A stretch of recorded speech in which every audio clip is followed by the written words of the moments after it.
invisible machinery inside our cells. The molecules that, build the boundaries, store energy, and let cells talk. Absolutely. It's the fundamental architecture. We've got sources covering lipids, membranes, signal transduction. It all connects. So where do we start? Lipids seems like the ground floor. Definitely. And most people think fat equals energy, which, yeah, it is. But maybe even more critical is their structural role. Creating that compartment, the membrane, is job number one. Okay, but let's talk energy first. Triethylglycerols. The sources say they're the ideal fuel storage. Why? Why not just load up on sugar? Good question. There are two really massive advantages over something like glycogen, the stored sugar. Okay, lay them out for us. First, energy density. Pure physics and chemistry here. The carbon atoms in fatty acids, they're just much more reduced than in sugar. Meaning, more potential energy to release. Exactly. When you oxidize them completely to CO2 and water, you get significantly more energy out per gram. It's a much richer fuel source. Okay, more bang for your buck chemically. What's advantage number 2? Weight efficiency. This one's maybe more practical. Triacylglycerols are super hydrophobic, water hating, right? Right. So they get stored dry without any associated water weight. Polysaccharides, sugars, they love water. They hydrate like crazy. So storing sugar means storing a lot of extra water weight too. You got it. Imagine you're a bird migrating thousands of miles. You physically cannot afford to carry all that water. Fat gives you lightweight, densely packed energy. It's the only way to go for long-term storage. That makes perfect sense. Yep. Connects the molecule right to the whole organism strategy. Okay, structure then. Saturated versus unsaturated fatty acids. We hear this all the time. Yeah, and the difference is simple but profound. Saturated fatty acids have straight hydrocarbon tails. They can pack together really neatly, very tightly. Like stacking logs, which is why butter or lard is solid, waxy at room temp. Precisely. Unsaturated fats have one or more double bonds in their tails. Each double bond creates a kink, a bend in the chain. So they can't pack as tightly. Not even close. Those kinks introduce disorder.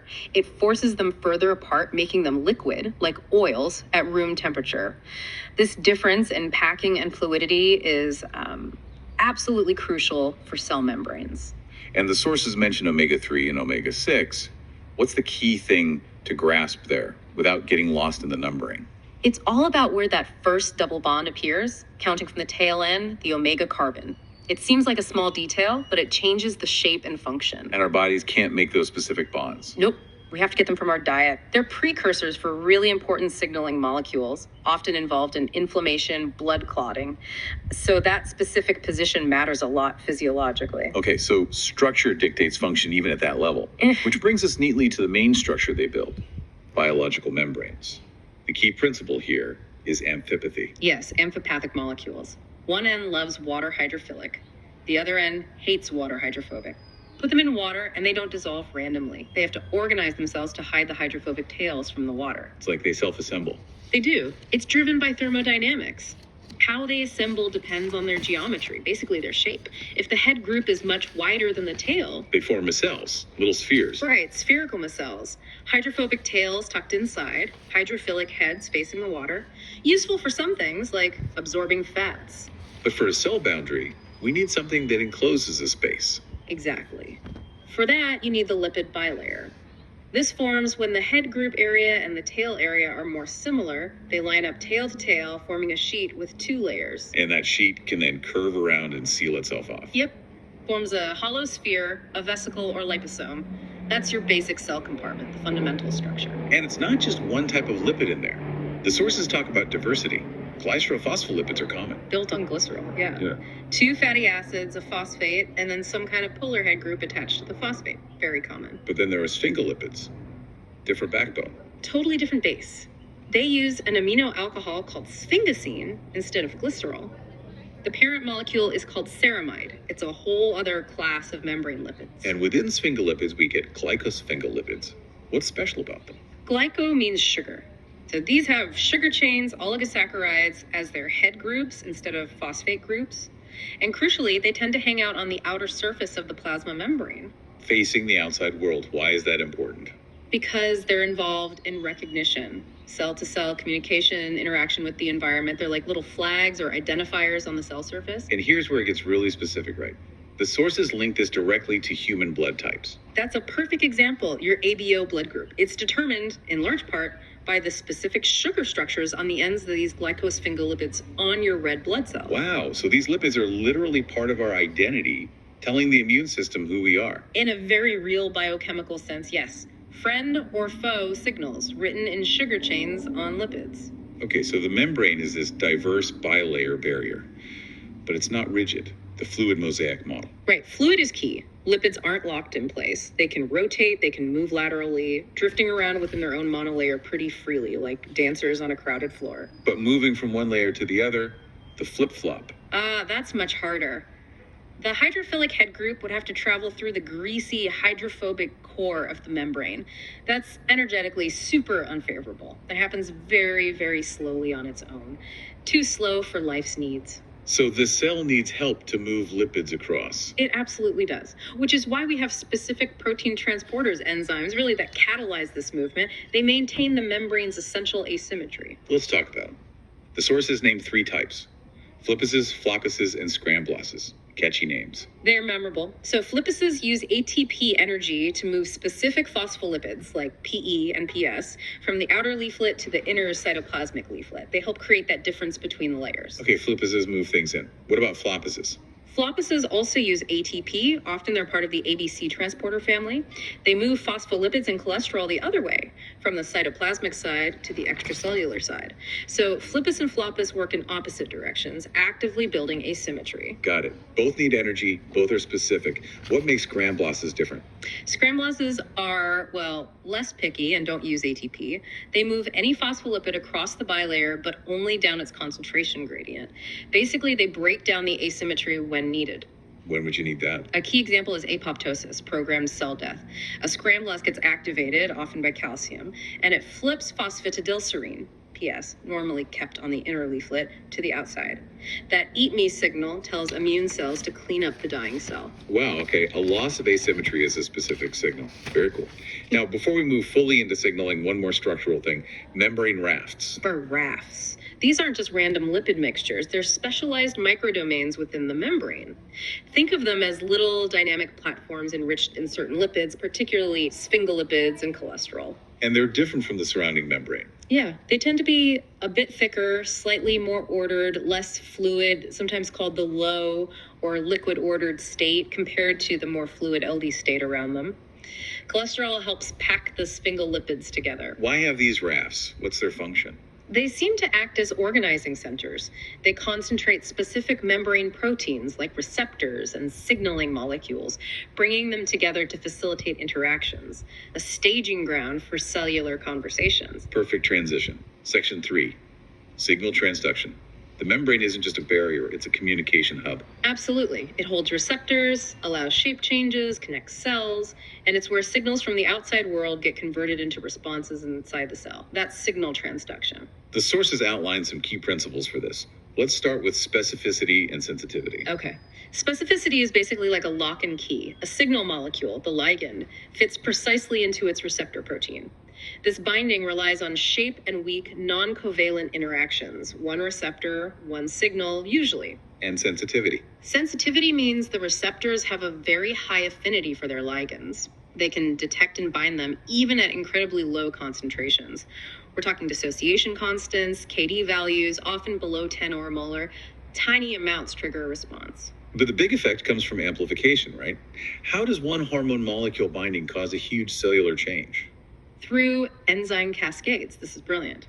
The receptor, once activated by the signal, might activate an enzyme. That single enzyme molecule can then process many, many substrate molecules or activate many molecules of a second enzyme. And that second enzyme activates many molecules of a third. Exactly. Each step multiplies the signal. It's like a domino effect, but each domino knocks over 10 more.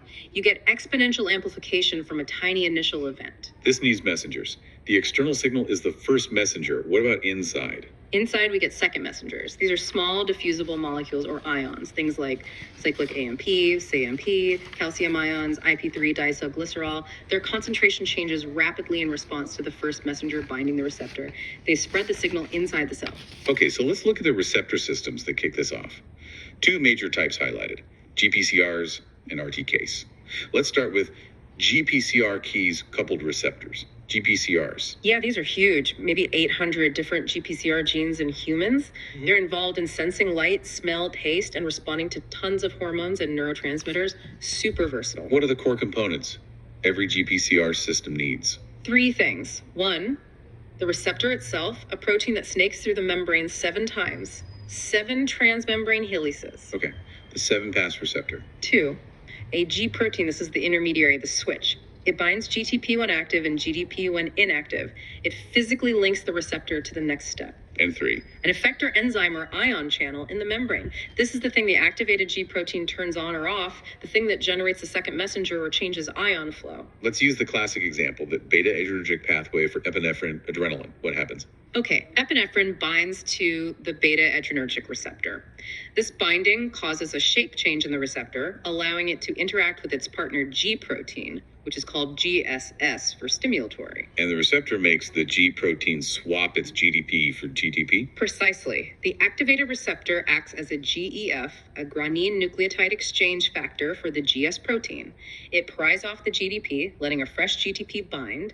This activates Gs. What does activated Gs do? The activated alpha subunit of Gs then slides over and bumps into the effector enzyme, which in this case is adenine cyclase, another membrane protein. And adenine cyclase makes? Cyclic AMP. It takes ATP and cyclizes it into CAMAMP, the second messenger. Now the signal is inside the cell and ready to be amplified. How does CAMIC trigger the cascade? SAMA-P targets protein kinase A, PKA. PKA normally exists as an inactive complex. SAMP binds to the regulatory parts of PKA, causing them to release the active catalytic parts. And these active PKA enzymes go off and do what? They phosphorylate things. They add phosphate groups to specific serine or threonine residues on target proteins, other enzymes, maybe transcription factors. This phosphorylation changes the activity of those target proteins, leading to the cell's response, like mobilizing glucose. Amplification at work. Yeah. But how does the signal stop? You don't want PKA running wild forever. Crucial point. The G protein itself has a built-in timer. The G alpha subunit has intrinsic GTPase activity.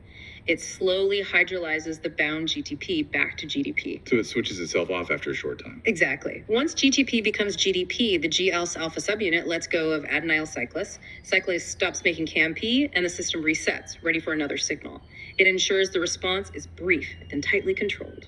This GPCR mechanism is really fundamental. The sources mention vision, smell, taste. Universal mechanism.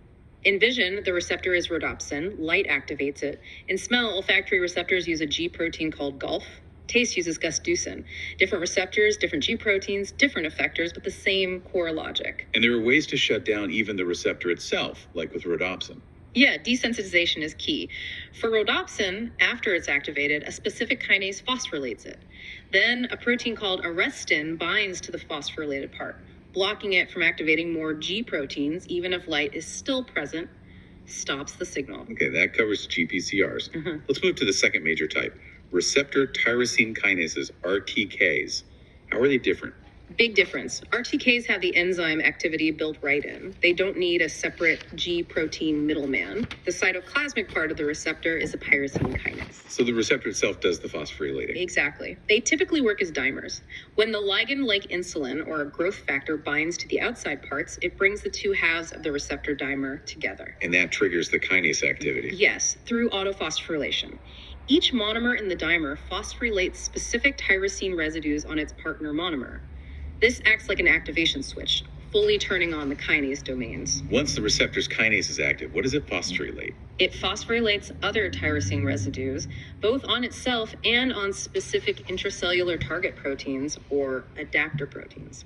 The classic example is the insulin receptor phosphorylating IRS1 insulin receptor substrate 1. And IRS1 becomes like a docking station. Precisely. Once IRS1 is phosphorylated on its tyrosines, it becomes a landing pad for a whole bunch of other signaling proteins that have specific domains, often SH2 domains, that recognize phosphotyrosine. So it gathers the next players in the cascade. It nucleates the formation of a signaling complex, and this often kicks off another powerful amplification cascade, like the MAPK pathway mitogen activated protein kinase cascade. MAPK sounds like more kinases activating kinases. It is. It's often a 3-tier tiered kinase cascade, an MAP KKK phosphorylates a MAP PKK, which phosphorylates a MAP PK, like ERK. Each step amplifies the signal enormously, leading to changes in gene expression, cell growth, differentiation, major downstream effects. Incredible complexity built from these interactions. Okay, let's try to wrap this up. We've gone from simple fats storing energy to their role in building the essential membrane barrier through self-assembly, and then seeing how that barrier is studded with sophisticated machinery receptors, transporters, rafts that allow cells to perceive and respond to their world with incredible specificity and amplification. It really highlights the layering, doesn't it? You need the basic lipid structure first, then you embed the proteins that handle the complex information flow. The membrane enables everything else. Without that compartmentalization, the signaling cascades just wouldn't work. It's a beautiful integration of structure and function. So for our listeners, something to think about further. We touched on second messengers like AMP, but others, like derivatives of the membrane lipid PIP2, stay associated with the membrane. Yeah, molecules like IP3 diffuse away, but others like DAG or PIP3 are generated right at the membrane surface and tend to stay there, acting locally. Right, so consider this principle of response localization. Cells clearly go to great lengths to confine parts of these signaling cascades to specific locations, often the interface of the plasma membrane. Why? What's the advantage? And take it one step further. How might confining these